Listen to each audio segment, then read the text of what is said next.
वैसे बहुत ही माज़रत के साथ जिस जिस को तकलीफ़ हुई है या बहुत शिद्दत से इंसानियत याद आ रही है कि एक मरे हुए को ऐसे कहा जा रहा है, वैसे कहा जा रहा है,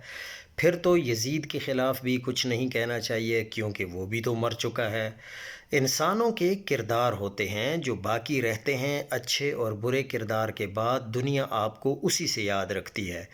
तो जो भी गया अच्छा रहा होगा तो लोग अच्छा बोलेंगे, बुरा रहा होगा तो बुरा ही बोलेंगे। लिहाजा इंसानियत के दर्स देने की ज़रूरत नहीं, सब अपने अपने आमाल दुरुस्त करें क्योंकि बाद में वही याद किए जाएंगे और यही शय इबरत कहलाती है। इसीलिए कहते हैं कि जगह जी लगाने की दुनिया नहीं है, ये इबरत की जा है, तमाशा नहीं है।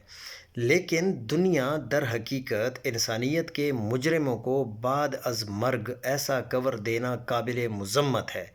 कि अगर आप उनके किरदार पर बात करने को मायूब करार दें, ये रुझान मुआशरे में बिगाड़ पैदा करता है और ज़ालिमों और उनके सहूलतकारों को हौसला देता है कि दबा कर जुल्म करें क्योंकि ना उनके जीते जी कोई उनके मज़ालिम पर बात करेगा, ना उनके मरने के बाद उनके कारतूत किसी बहस का मौजू बनेंगे। ये मुनाफ़कत है और सरासर मुनाफ़कत है कि एक शख्स अगर ज़िंदगी में आपकी नज़र में ज़ालिमों का आलाकार रहा हो तो मरने के बाद आप उसके किरदार पर बात तक ना करें।